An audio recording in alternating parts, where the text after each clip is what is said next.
சினிமாவில் சிலம்பம் வளர்ந்தது அப்படின்னு சொன்னா புரட்சி தலைவர் எம்ஜிஆர், மாற்று கருத்தே கிடையாது.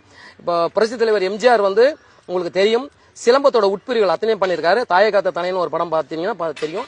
ஒற்றை நெடுங்கம்பு, அதுக்கப்புறம் பார்த்தா ரெட்டை கம்பு, அதுக்கப்புறம் பார்த்தீங்கன்னா மான் கொம்பு, செடிக்குச்சி, ரிச்சாகாரன் படத்துல சுருள்வாள், பெரிய எடுத்து பெண்ல செடிக்குச்சி சண்டை, உழைக்கங்கரங்கள் படத்துல மான்கம்பு சண்டை, மலைக்கல்லன்னு ஒரு படம் பாருங்க. அதுல வந்து ஒரு கொள்ளை கூட்டம், அந்த திருடர்கள் கூட்டம் வந்து பயிற்சி பெற முறையில வந்து தெற்கன் கலரியை பண்ணியிருப்பாங்க.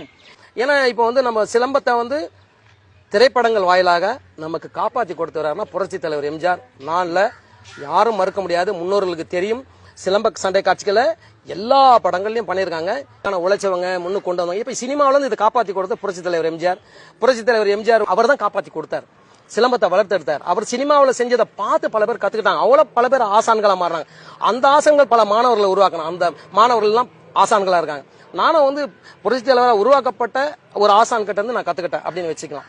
இப்போ நான் பல மாணவர்களை உருவாக்கலாம், ஆயிரக்கணக்கான மாணவர்களை உருவாக்கி இருக்கிறோம். இதுக்கெல்லாம் முன்னோடியா புரட்சி தலைவர் நம்ம சொல்லிக்கிட்டே போகலாம். நம்ம வந்து இதே வந்து வெளிநாடுகள்ல இருந்தா என்ன அவருக்கு வந்து சிலம்ப கலையோட வச்சு ஒரு சிலையை வச்சிருப்பாங்க புரட்சி தலைவருக்கு.